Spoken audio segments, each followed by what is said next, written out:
ದಯವಿಟ್ಟು ಇದೊಂದು ನಿಮಿಷ ಈ ವಿಡಿಯೋನ ಕಂಪ್ಲೀಟಾಗಿ ನೋಡಿ. ಪ್ರತಿಯೊಬ್ಬರಿಗೂ ಯೂಸ್ ಆಗುವಂಥ ವಿಡಿಯೋ ಇದು.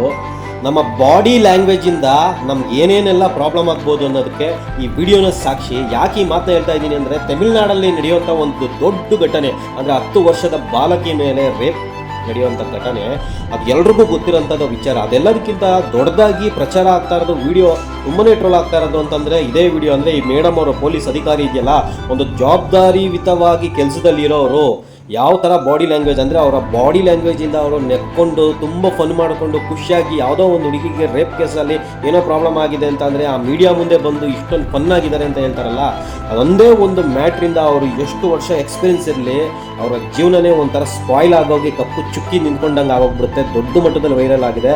ಅದಕ್ಕೆ ನಾನು ಹೇಳೋದು ಒಂದೇ ಒಂದು ಮಾತು ಏನಂತಂದರೆ, ಇದರಿಂದ ಅವ್ರ ಮನಸ್ಸಿಂದ ಯಾರು ಬೇಕಂತ ಮಾಡಿರಲ್ಲ. ಆದರೆ ಒಂದು ವಿಷಯ ತಿಳ್ಕೊಳ್ಳಿ, ನಾವು ಯಾವ್ದಾರ ಒಂದು ಅಧಿಕಾರದಲ್ಲಿ ಇದ್ದೀವಿ ಅಂತಂದರೆ, ನಾವು ಯಾವ್ದಾರ ಒಂದು ಒಳ್ಳೆ ಕೆಲಸದಲ್ಲಿ ಇದ್ದೀವಿ ಅಂತ ಇರ್ಲಿ ಬಿಡ್ಲಿ, ನಾವು ಹೋಗುವಂಥ ಜನ, ಜಾಗ, ಸಂದರ್ಭದಲ್ಲಿ ಯಾವ ರೀತಿ ಇರಬೇಕು ಅನ್ನೋದು ಫಸ್ಟ್ ಕಾಮನ್ ಸೆನ್ಸ್ ಅನ್ನೋದು ಇರಬೇಕು. ಪ್ರತಿಯೊಬ್ಬರೂ ಕೂಡ ಇವತ್ತು ಕ್ವಶನ್ ಮಾಡ್ತಾ ಇದ್ದಾರೆ, ಇದೇ ನಿಮ್ಮ ಮಗಳಿಗಾಗಿದ್ದಿದ್ರೆ ನೀವು ಇದೇ ಥರ ನಕ್ಕೊಂಡು ಆರಾಮಾಗಿರ್ತಿದ್ರ ಅಂತ. ಇವತ್ತು ಅವ್ರು ಏನೇ ಒಳ್ಳೆ ರೀತಿ ಕೆಲಸ ಮಾಡಿರ್ಬೋದು, ಅವ್ರಿಗೆ ಬರ್ತಾ ಇರೋಂಥ ಕ್ವಶನ್ ಏನು ಹೇಳಿ, ಇಂಥ ಅಧಿಕಾರಿಗಳಿಂದ ಈ ಥರ ಆಗ್ತಾ ಇದೆ ಅಂತ ಬರ್ತಾ ಇದೆ.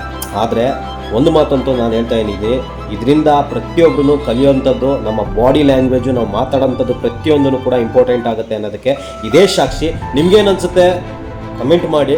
ಆ ಹುಡುಗಿ ಆತ್ಮಕ್ಕೆ ಶಾಂತಿ ಸಿಗಲಿ. ಒಳ್ಳೆಯದಾಗಲಿ.